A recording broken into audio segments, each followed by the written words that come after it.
World cup की टीमों में सबसे मौमर खिलाड़ी कौन?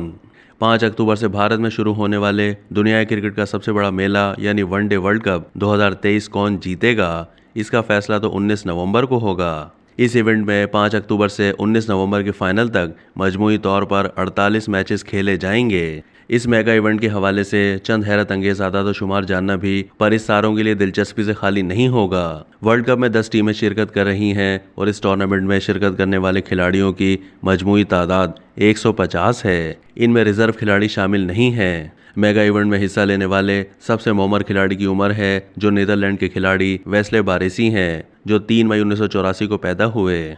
दिलचस्प बात यह है कि दूसरे मौमर तरीन खिलाड़ी का ताल्लुक भी इसी टीम से है और वो हैं रॉयल ऑफ वेंडर मरवे, जो 31 दिसंबर 1984 को पैदा हुए और अभी उनकी उम्र सिर्फ 38 साल है। इस इवेंट के सबसे कम उम्र खिलाड़ी अफगानिस्तान के 18 साल नूर अहमद हैं। वो 3 जनवरी 2005 को पैदा हुए।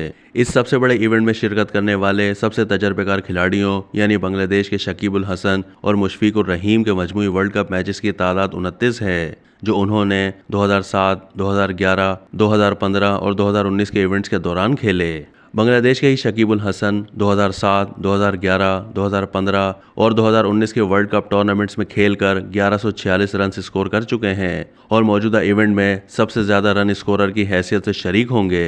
इंग्लैंड के कप्तान जॉस बटलर इस इवेंट में सबसे बेहतरीन विकेट कीपर के तौर पर शरीक होंगे, क्योंकि वो इससे पहले 20 कैचेस और 2 स्टंप्स के साथ 22 खिलाड़ियों को अपना शिकार बना चुके हैं। वैसे बांग्लादेश के मुशफिकुर रहीम 21 कैचेस और 7 स्टंप्स के साथ 28 शिकार कर चुके हैं, मगर वो इस इवेंट में बैटर की हैसियत से शरीक हो रहे हैं। ऑस्ट्रेलिया के मिचेल स्टार्क अब तक मजमूई तौर पर 18 वर्ल्ड कप मैचेस खेलकर 49 विकेटें हासिल कर चुके हैं और वह 2023 के इवेंट में दीगर टीमों को बॉलर्स के मुकाबले में सबसे ज़्यादा वर्ल्ड कप विकेटों के एजाज़ के साथ शरीक होंगे। भारत ने आखिरी बार 12 साल पहले 2011 में आईसीसी वर्ल्ड कप की मेज़बानी की थी। वर्ल्ड कप 2023 के दौरान भारत के 10 शहरों में मैचेस खेले जाएंगे। अब तक के लिए इतना ही। मज़ीद मालूमात के लिए डेली जंग के यूट्यूब चैनल को सब्सक्राइब कीजिए।